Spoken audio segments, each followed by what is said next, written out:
Hello, welcome back to St. Thomas Aquinas for Everyone. I'm Dave Palmer, and thanks for joining me again. We're in part 2 of the Summa. Prima Secunda is what it's called, and we're talking about man's last end. What ultimately is the purpose of our lives, and why do we get up in the morning, and why do we shower and go to work, or have hobbies, or make things, or have friends? Thomas says in the last video, remember, everything is ordained to our last end. So in this video, in this lesson, we're going to learn what exactly is that last end. So hopefully you're as excited to learn as I am to teach you about it. And in the last video, we posed the question, as Thomas does in the Summa, do any of these ultimately make us happy? Wealth, honors, fame, glory, power, any bodily good, pleasure. Now, I will say, Thomas doesn't deny that these make us happy to some degree, okay? Clearly, if you have wealth, you're going to think that's going to make you kind of happy, and fame and glory, these are all good things. But ultimately, it's not what makes us happy. And so let's just kind of go through some of these. Who's the most powerful person in the world? I think arguably the President of the United States would be the most powerful person in the world. You know what, perhaps there might be somebody else, but Donald Trump certainly is a very powerful person. Does it bring him ultimate happiness? I bet you if you asked him, he'd say, no, he is not ultimately happy. Who's the richest person in the world? I think it's Jeff Bezos from Amazon. Okay, is he happy? Well, I don't think so. Not perfectly happy. You may have some degree of happiness to him, right? What about if you win honors like the Olympics? Michael Phelps and Olympic swimmers. That's great, and it's a nice honor and have the fame and all that. But ultimately, is it going to make you happy where you don't need anything else? What about relationships? Find that perfect man or that perfect woman. Is that ultimately going to make you happy? How about that perfect hamburger, the perfect meal, or I like catfish, or pizza. Is that going to ultimately make us happy? Well, we know it doesn't. Some people these days find a lot of happiness in their pets, and pets are great and all that, but ultimately it's not going to make us ultimately happy to the point where we don't need anything else, right? So Thomas says it is impossible for any created good to constitute man's happiness, for happiness is the perfect good which lulls the appetite altogether, else it would not be the last end, right? If something yet remained to be desired, now the object of the will, i.e. man's appetite, is the universal good. Okay, that's what we ultimately want, is the universal good.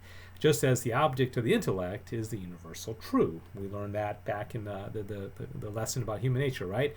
Hence it is evident that naught can lull man's will save the universal good, which we know that is God, right? This is to be found not in any creature, but in God alone, because every creature has goodness by participation. So Thomas is not saying any of those things like wealth and fame and food and dogs are bad. They participate in the goodness. Remember the attribute of God being perfection, and how God, the perfection of all things is in God. See how this all ties together? Isn't that cool?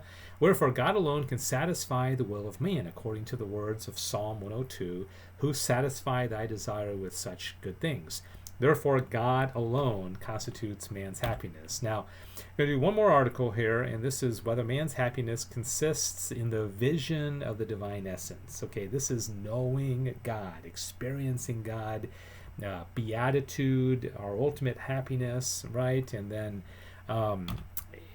here's an image of it. Okay, when we do die, and if we are allowed to enter into glory, maybe it's going to look like this, maybe a little bit different, but we're going to see the essence of God. Okay, this is our ultimate happiness, and all those other things just participate in the happiness. Now, this is going to be kind of a long explanation, but I think it's very important. In fact, I would say that this really does, in many ways, sum up the entire Summa. So let's pay attention to it. Final and perfect happiness can consist in nothing else than the vision of the divine essence. Isn't that amazing? To make this clear, 2 points must be observed. First, that man is not perfectly happy so long as something remains for him to desire and seek. All right, so if you have that hamburger, how many times have you eaten a hamburger and said, you know what? I think I'm done. I don't need any more hamburgers. I think that'll be my last hamburger, right? Of course, that's not the case. Secondly, that the perfection of any power is determined by the nature of its object. Now, the object of the intellect is what a thing is, the essence of a thing. Wherefore, the intellect attains perfection insofar as it knows the essence of a thing. I know this is getting kind of deep. If, therefore, an intellect knows the essence of some effect, whereby it is not possible to know the essence of the cause, for example, to know the cause what it is, that intellect cannot be said to reach that cause simply, although it may be able to gather from the effect the knowledge of that the cause is. Okay, now this is actually really, really awesome, and I know that sounds kind of confusing, especially if you're reading it for the first time.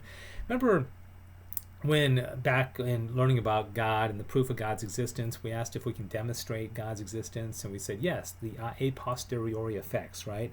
We see something and it causes us to wonder about, we see an effect, we wonder about the cause of it. That's what he's getting at here.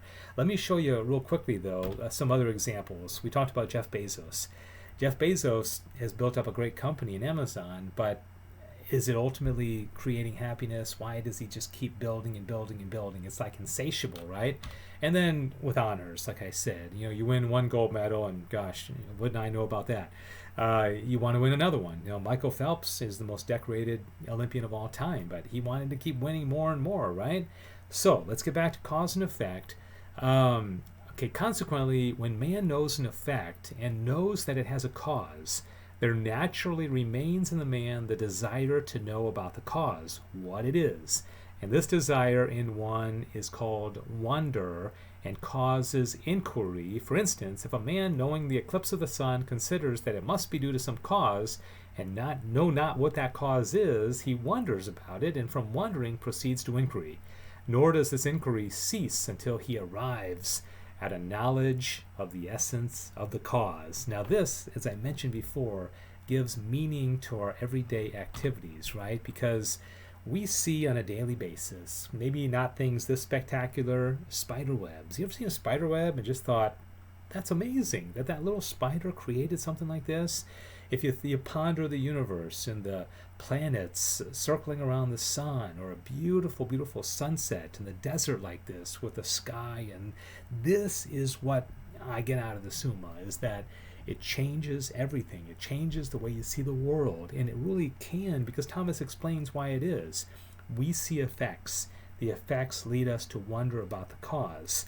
All these participating good things like food and fame and pleasure and wealth and power, all good things, but they only participate in the ultimate goodness, which is God. All right, does that make sense? Are you as excited about it as I am? Maybe not. But anyways, this is what the Summa is about, coming to know God. Thomas lays out the blueprint so well. You just got to meditate on this stuff, pray about it, and all of a sudden every single action, everything you do in life begins to take on more meaning. All right? Thank you so much for watching. Like and question and start a conversation.